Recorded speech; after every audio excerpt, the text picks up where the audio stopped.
1942. Even preliminary also, you will see they will give you 4 statements regarding the nature of Quit India movement, sometime very debatable point, and you have to judge what kind of statement they give. There are different opinions regarding the nature of Quit India movement. Some historians consider it as a chaotic movement. Some historians considered it as a brief and short-lived movement. Some suggest that it was a leaderless, hence directionless movement, right? Some historians even they consider that it was a violent movement, right? Violent movement. But overall, there is a debate regarding, right, one important point, that was it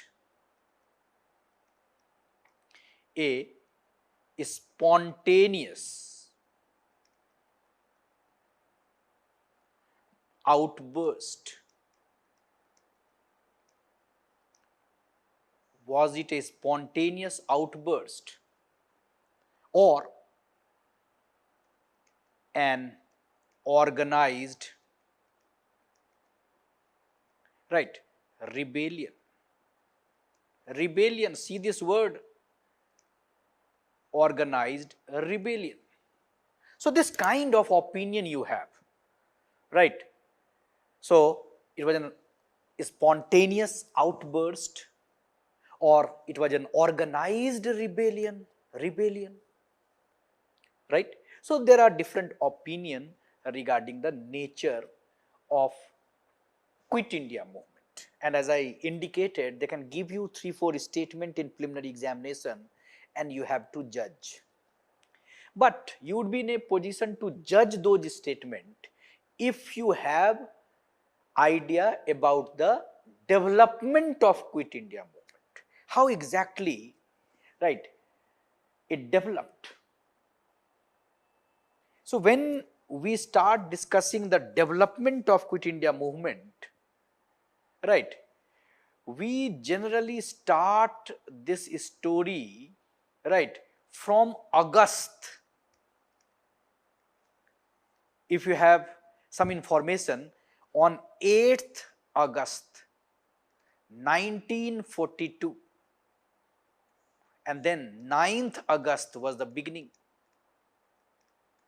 So generally we call it August Kranti or August movement, and we generally start the story or development of Quit India movement from August. But, right, as most of the scholars suggest, that the actual story started even in June. Gandhiji started writing about this kind of mass movement even in June, right? He started writing about it, and, right, in June he wrote many articles in different, right, magazine, suggesting that there is a need of a mass movement, and he accepted in the beginning of June that I have become impatient. I have become impatient. I don't have patience now. And therefore, he was in a unique mood. And realizing this unique mood of Gandhiji, there was a proposal, Congress proposal, what you call Wardha resolution. Wardha resolution. Right, it was in July. Wardha resolution. On 14 July 1942, there was a resolution. And the Congress first time accepted, Congress accepting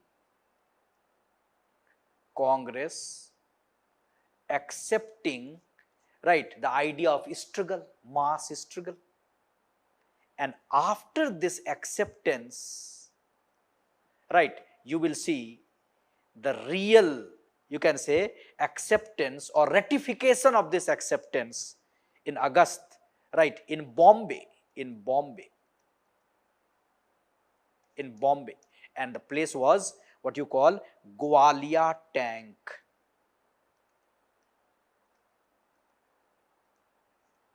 tank, T-A-N-K. I hope you are getting the development, right? Development is that now Gandhiji convinced Congress for this kind of struggle, and Congress accepted this demand in Wardha, and in Gwalior Tank, Bombay, there was a AICC meeting, All India Congress Committee meeting. Quit India resolution was ratified, and Gandhiji gave a very important, very popular speech, right? So, in August 1942 in Bombay, Gandhiji gave a very important speech, right? And Gandhiji in his speech, when you will see those language, he said, I am not going to strike a bargain with the viceroy for ministries and the like. I am not going to be satisfied with anything short of complete freedom. I hope you are appreciating. Gandhiji on 8th August, right, he was different. He is saying there would be no bargain. He is saying there would be no compromise. He is saying that there would be, you can say, a new kind of struggle, and he is accepting that he would not be satisfied with anything short of complete freedom. And then he gave a mantra. What was the mantra he gave? He gave the mantra, do or die. Right? He said, here is a mantra, a short one, that I give you. You may imprint it on your heart, and let every breath of yours give expression to it. So do or die. And he declared in that speech in August that we shall either free India or die in that attempt. We shall either free India or die in that attempt. We shall not live to see the perpetuation of our slavery. I hope you are appreciating Gandhiji's speech in Bombay AICC meeting. And this speech will tell you exact nature of this Quit India movement. I hope you are getting. And in that speech, he gave some general instructions.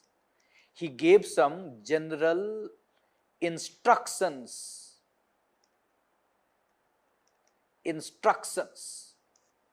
to different sections of the society. Their general instruction to different sections of society, like government servants, soldiers, students, peasants, artisans, rulers of princely state, people of princely state. General instruction given. What was the general instruction to government servant? Government servants should not resign.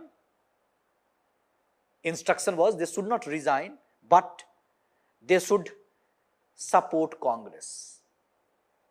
Instruction for government servant. Soldiers were also not to leave,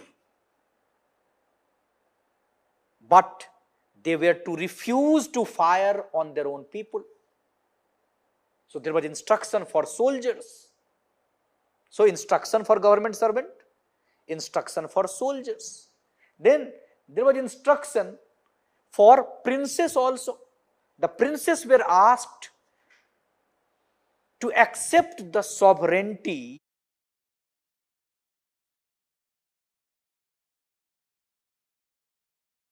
power.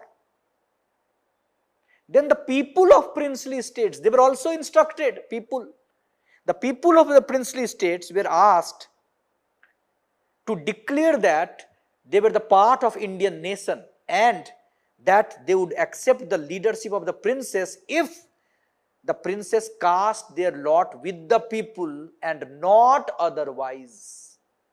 So there was instruction for the people of the princely states. Then there were instructions for the students. What was the instruction for the student? Students were to give up studies if they are confident. If you are confident, students, right, you can give up your studies. That was the comment, that was the instruction given to them. Then peasants who have the courage and are prepared to risk their all should refuse to pay the land revenue. That was the instruction for the peasant, right? So what was the instruction for the peasant? Pay rent to zamindar only if they are anti-British. That was the actual idea. If they are anti-British, you can say pay rent, and if they are not, then you can decide.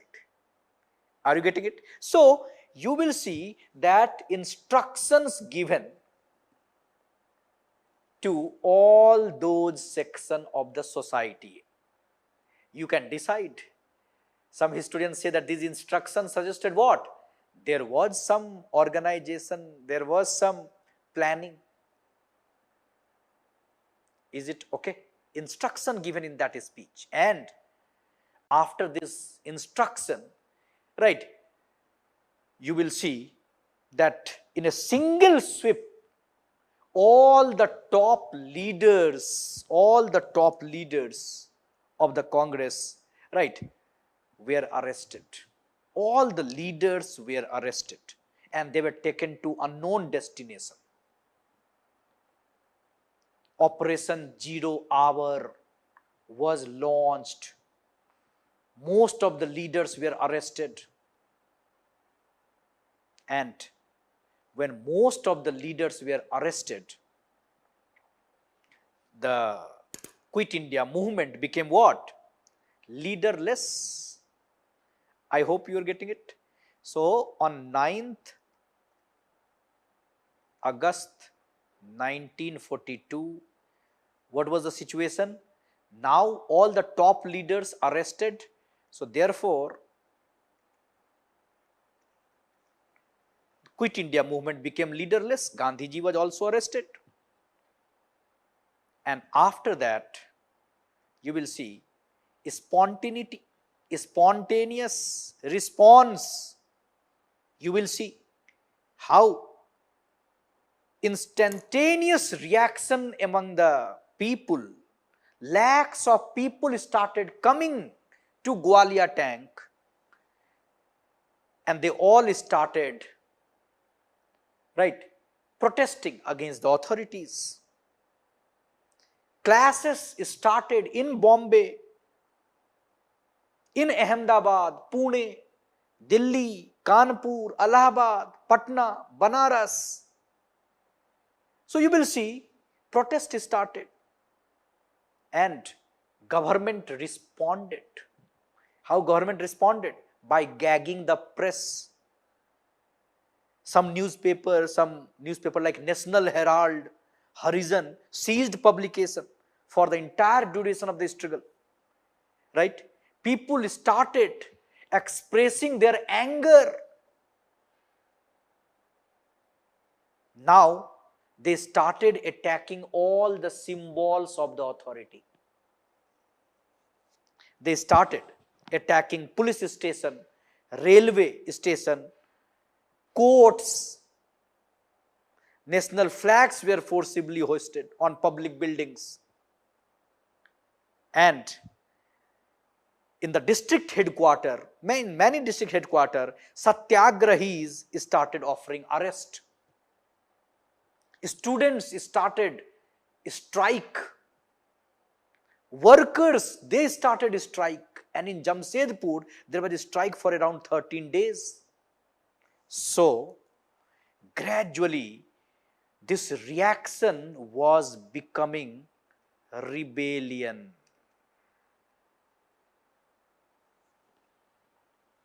Attacking public property, attacking the symbols of authority, attacking even some British officials. You have many examples, right? So now this movement became a rebellion, and when it became a rebellion, what would be the result? The result was that now repression started. Repression started, government repression started, brute force, right? And by the end of 1942, about 60,000 people were jailed. I hope you are appreciating the development of Quit India movement. And this development will tell you that this movement was radical or not, spontaneous or not, organized or not, directionless or not, leaderless or not, chaotic or not. Well, so when this movement became rebellion, repression, 60,000 people, they say that they were arrested, and because of that, you will see after this, right, different activities started, like underground activities, networks started. Now this movement, right, acquired a new character. Underground activities started, and many leaders played important role in underground activities. Like you have Achyut Patwardhan, ACH, Achyut Patwardhan. Right now you will see new leaders, they are coming up and they are playing important role through the underground activities. You have Aruna Asaf Ali, Aruna Asaf Ali. Right, you have Ram Manohar Lohia, you have Ram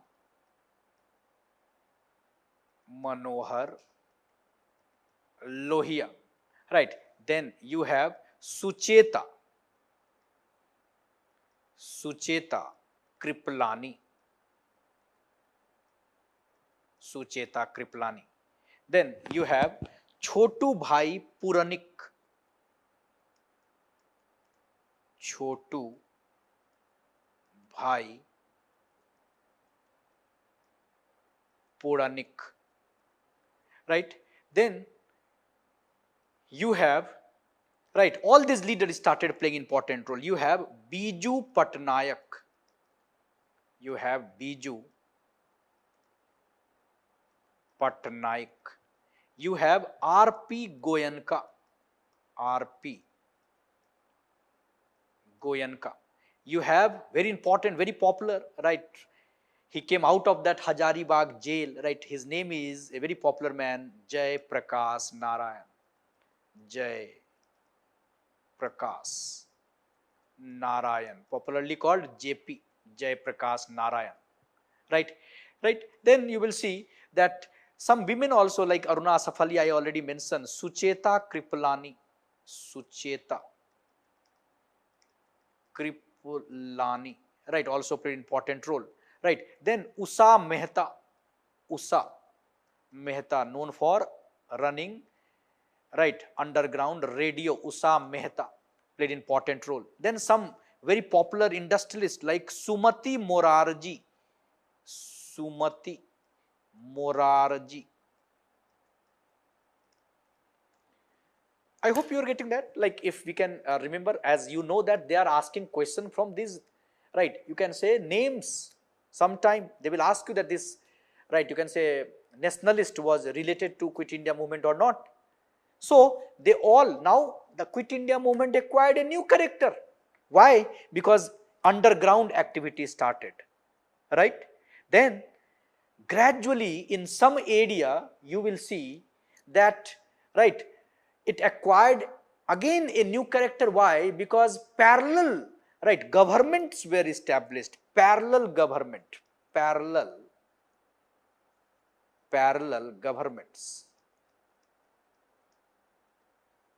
were established in different area at different places, right. If you can remember some name, parallel government, you will see parallel governments were established in Balia in UP, right, Balia in UP, right, and very popular name in the Balia is Chittu Pandey,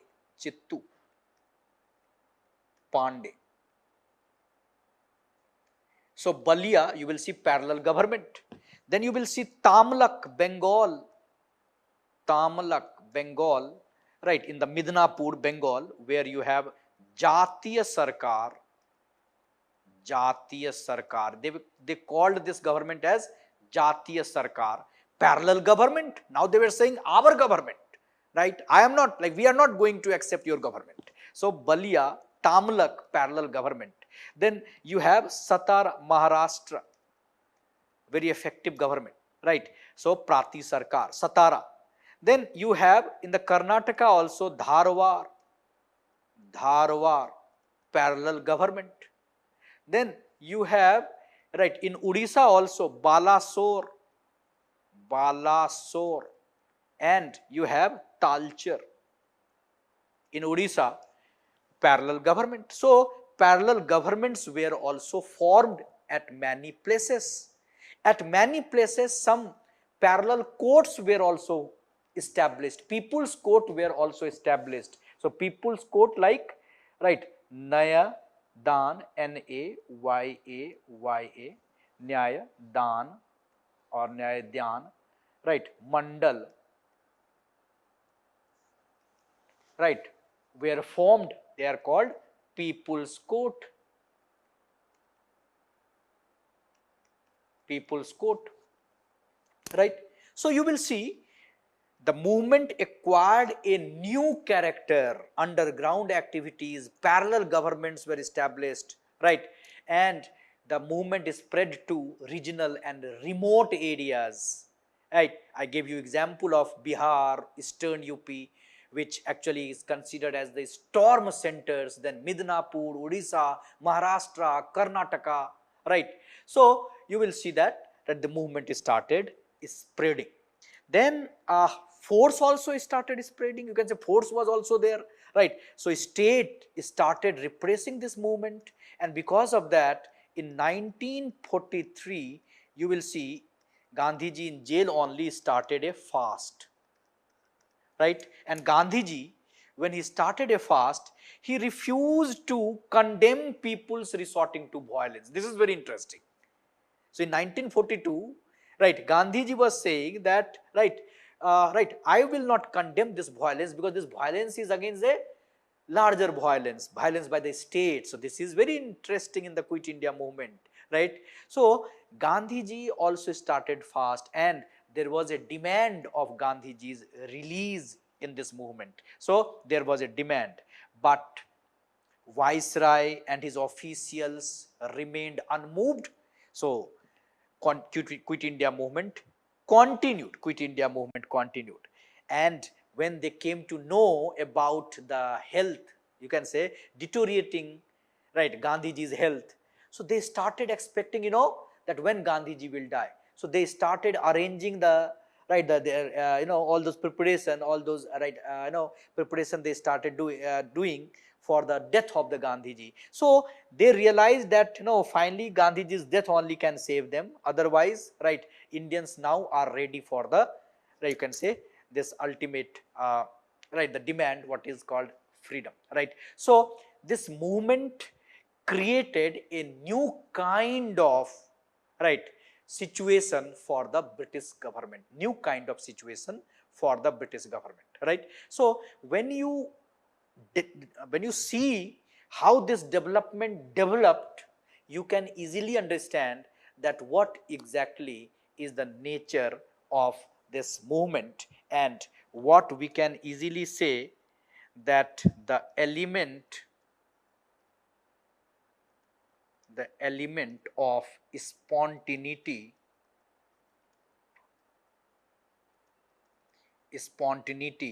right, was larger than, right, than in the larger than the earlier movements, right? So spontaneity, element of spontaneity was, of course, it was a spontaneous response, and it was larger than the earlier movement. Is this fine? But Gandhiji never supported violence. In case you see that Gandhiji supported violence, he refused to condemn, right? Because state was involved, right, in that violence. But he accepted violence? No. That if there is a statement like this, so you should not accept it. But if there is a statement that there was some right element of violence also in the Quit India movement, so yes, fact suggests that there was some element of Quit India movement. Is this fine? So now I hope you have idea about the development and the nature of Quit India movement.